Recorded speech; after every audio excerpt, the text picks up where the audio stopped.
Deep in the city, past the army of high-rises and the roar of traffic, just a stone's throw from the scramble of George Street, there is a village.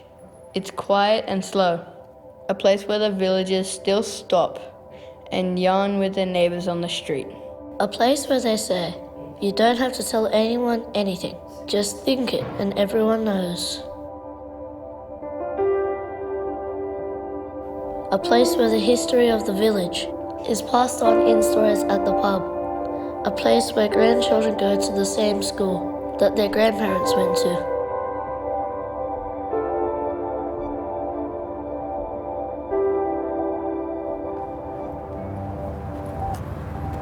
Millers Point, I would say, is the most beautiful part of Sydney all over. You walk around the corner and you're in George Street and it's dark and cold and miserable. And you come up the hill and into Millers Point, it's always sunny, seems to be always sunny. This is like a little finger point sticking out from the CBD. And it's only made up of, what, 4 blocks? A village. It's Australia's first village. We're the first suburb, really, you might as well say, almost when Captain Cook landed. Around in Dawes Point, we've kept almost of our heritage, what can be expected of. There's little nooks and crannies behind the houses. Get off the main street. Look, if you see an old character, talk to them. They might still live here if you're lucky. It used to be ruled by a woman called Mrs. Ball, to the point that some people knew it as Ball's Point. And whatever you do, don't offend the old ladies around this area. There's an old lady mafia in this area. You've got to be very careful of it. Millers Point's like a tiny community in the heart of the city, but it's kind of hidden from the rest of it, so not many people know about it. If you say the rocks, well then people, oh, down there. You know, they come to the rocks and they want to see, oh, what's underneath the archway? Or they're walking along the water and they stumble across Millers Point. I've been fighting for years just to get Millers Point, Dawes Point signs. Like, why can't, people don't even know where they are. I honestly, 5 cents. People ask me, I say, yeah, 5 cents. I said, if I keep this up, I would be about 50 cents behind Bill Gates. Millers Point is like a village. Being able to walk out into the street and say, oh, good day, so-and-so, or good day, so-and-so, you know. Every time I walk out in the street, I'm talking to somebody. I can't walk down the road without, sometimes it's a bit annoying. You know, you just want to go. Close-knit family. Yeah. Like if we did something wrong, by the time we got home, our parents would know about it. Yeah, that's right. You didn't get away with much around here. No. Everyone knows everyone's business. You cannot keep a secret at all. And to me, there is an intimate community where people care about each other, people who've lived here a while know about each other, and specifically within the housing department, there is a very close-knit community. I mean, sometimes it can be a little bit of a crazy community, and it can be a little bit, you know, I mean, that's what you get in housing department. You just accept the good with the bad.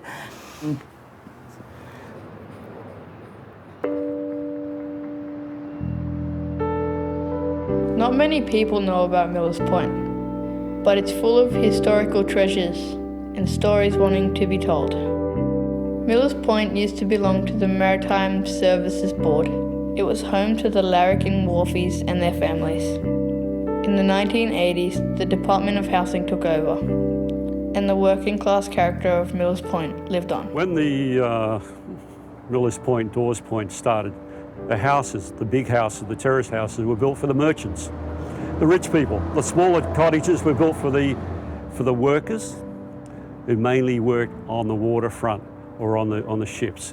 And they lived there up till the rat plague. The Harbour Trust was then formed and bought up all the rocks, Millers Point and Dawes Point. That was in 1901. Then the Maritime took over and they leased the big houses out to boarding houses. Then in about 1975, the housing department, the Maritime passed it over to another government department, and the housing department looked after it. Now, the government has got no money. So what they're doing now, the government is selling each of the buildings off for about $1 million, $2 million. So what's happening is history has gone in a cycle. So it's gone back to the rich people again. And the sad part about it, that's where it stops. It will never go back to the poor people again. So that cycle has gone around and gone. You're not going to have the same mix of people. It is going to be a more gentrified sort of area. Well, it'll be an arm and a leg to live down here, won't it? Well, yes. Be like Paddington. They were working class areas. Paddington, Woolloomooloo, Balmain. All of them. Glebe. Yeah, all of those places. You see, they were all the same. We were all the same.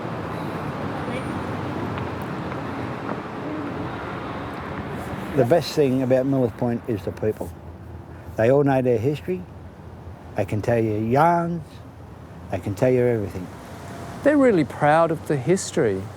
They're proud of their environment, and they really want to tell the anecdotes. They may not want to do it on the camera, but I could be standing here and suddenly, you know, I've got like 3 generations of history. The oldies reminisce a bit when we're in the pub. Yeah, they like to tell their stories of what they used to do. But it's funny how similar the stories are to what happens to us as well. So, like for example, we always swim down in the Met, down the road, the harbour bit. And we've been swimming there for years, and then as we're growing up, we find stories of the older generations doing some crazy stuff down there as well, even if it was like 20, 50 years ago.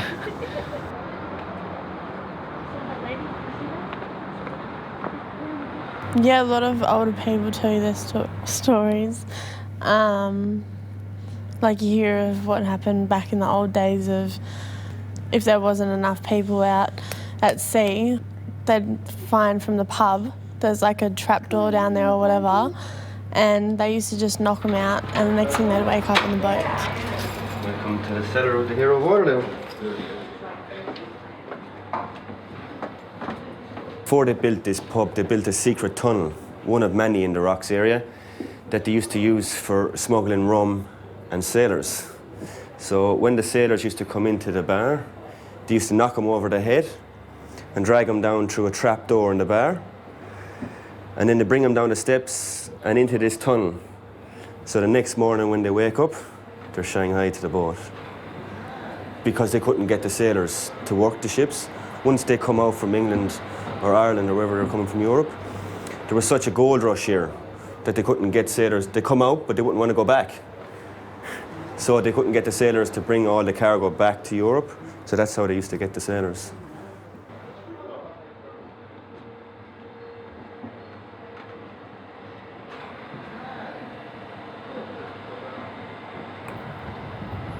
Back in the 50s and 60s, all these houses the backs of these houses that you see here, there wouldn't be one house without a rowboat tied up to the downpipes, chained up to the downpipes. It was all there because, yeah, like you can imagine, like the food was scarce, still coming out of the Depression, I'd imagine, and the only sources was the fish. No matter what happened, he must have a boat.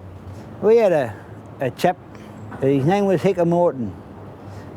Anyhow, one day there, a few of the boys, they stole his boat and he couldn't find it. Got to the desperation point that I don't know where he got it from, but he come down here and he had a wardrobe. In went the wardrobe, in went Hicker, under the wharf, fishing. We're all pretty close, the young and the old people around Millers Point. Pretty easy to get caught up, walk down the street and find yourself in a long chat with one of the older people. Yeah, it's great, really.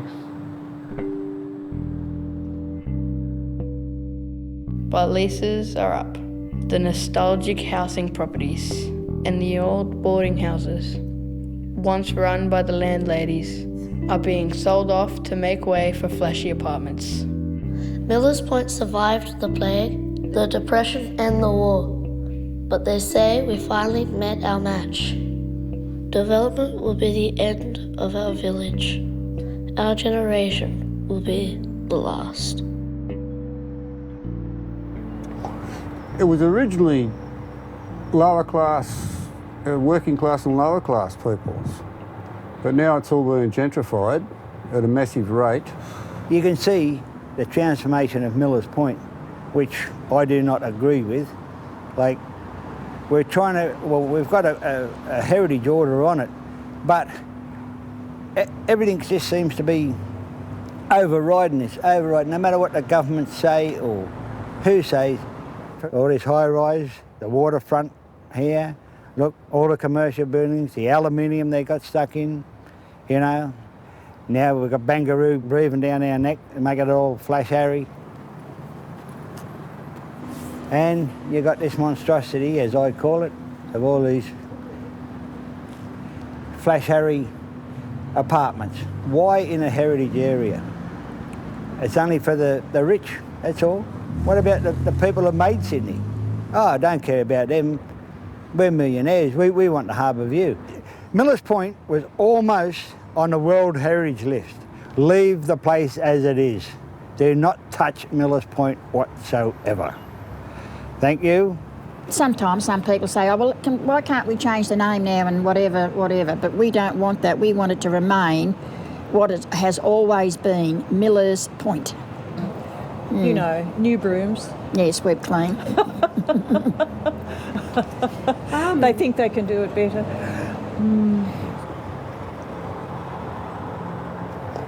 What's happening is it's all being photographed, put on little plaques and put on buildings to explain what used to be here. They've moved a lot of the older community out into like nursing homes, and a lot of the older community has passed away. And so it's just lost a lot more of that spirit as what it had 5-10 years ago. Now it's just the myth, the story, you know, the pictures on the wall. Because the people that generated all that, they're not here anymore, you see. Particularly people who've lived here for 30 years or so have been moved out or moved on back over to Sirius because a lot of these properties are being sold off. The public housing community is like, well, it's being dispersed. Last year, about early last year I think it was, a lot of people were losing their houses and they were being moved on, evicted and so forth. A lot of the community were like very scared and a bit outraged that we were getting moved on, so like, well, it felt a bit vicious the way it was happening. Had a couple of town meetings about it. It was a bit eventful, town meeting. We had the mayor down there, a couple of people started singing to her. Did a good job, you know, we're all still here for the moment. The new people that have moved in all have underground parking, so you very rarely see them. Once upon a time there was a community feeling around here, you know, once upon a time, but you can already see it vanishing, so it's only a matter of time before it's gone. A lot of the houses that have no tenants in them, they're not really bringing anyone in to use those houses. And a lot of the families seem to have disappeared, and the kids, there used to be a lot of kids playing in the streets and stuff like that, and you don't get that so much anymore. I think they're just getting ready to move us all out, so they're not moving anyone in because it's just an extra person they have to move out eventually. That part of the history of the area, I mean, we're the end of it really, aren't we? And it's all over. And, so just leave us be. Just leave us be to die in peace is all we say. Just leave Mind us, you, we're not going in long and we're time. not going anywhere soon. and we won't go quietly. No.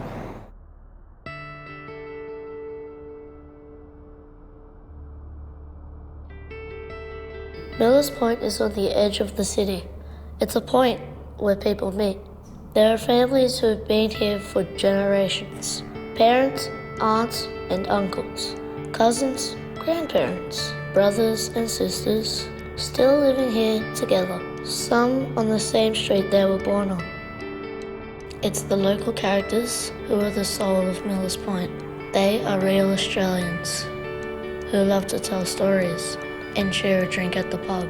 As long as they're here to tell their stories and have a yarn on the street, the Millers Point spirit will live on. But stories die with people, and when the stories die, history dies.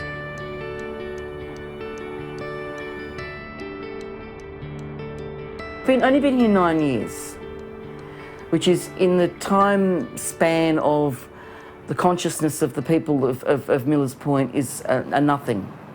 Families were here from generation to generation. I mean, Flo's family's been here for well over 100 years, so has my family were here well over 100 years. If you go back your age plus your mum, but it'd be over 100 years in the area, right. because my word. you know you're no spring chicken, Flo. Oh, Bev, I thought it being over 40 was going great.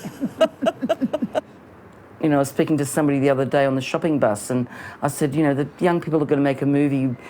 You know, you should talk. You've lived here a long time, and your dad lives here, and you've lived here, and you live here with your son. And she said, oh, she's 50. She said, oh, no, I couldn't possibly. I've only lived here since I was 15. I've been here all of my life, 79 years. Well, I've lived here all of my life. I was born in Windmill Street and I have lived here my whole life. And that's 72 years. I have been here just over 40 years, married. I've been here for 21 years, since I was 10 days old. I've been here for 22 years. I've been here for 62 years. I've lived in Millers Point for 15 years. I moved here when I was 10. 15 years, around about 15 years. For 9 years. My mother before me, and my grandmother, grandfather, aunts, uncles, cousins. And even after I'd had our first child, a daughter, Naomi, people in the area, the old ones, still want to know why Colin had married an outsider. But I'm still a blow-in, because some people say you have to be here 60 years to be a local. Others say you have to have been born on the point to be a local, and it doesn't matter how long you've been here. The people in the housing department are very, very passionate. And if you said to them, you have to move out, yes, I will, but make sure it's only around the corner, because I'm not leaving Millers Point. I was born here, I'll die here. Hopefully there will be a community where the people, the people I call moneyed people, the people who have, you know, have bought these places, will want to accept housing department people as a part of their community. It'll take them a bit longer than 10 years to kick us all out, I think. Yeah, we're a bit tougher here. Or like when people are getting evicted last year, we all jumped in as a community and got them revoked and said we wouldn't stand for it, so yeah. Because it's our home, like we've been here so long, it's not really fair for someone to come in because they have more money to kick us out and do what they want with this community. It's like, this is our community. We shouldn't have to give it up for anyone.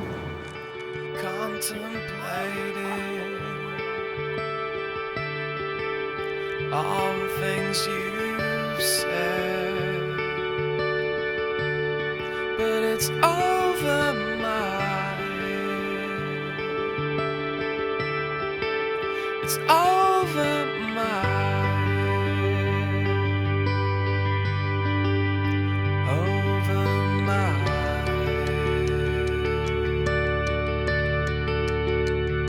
head. So good morning.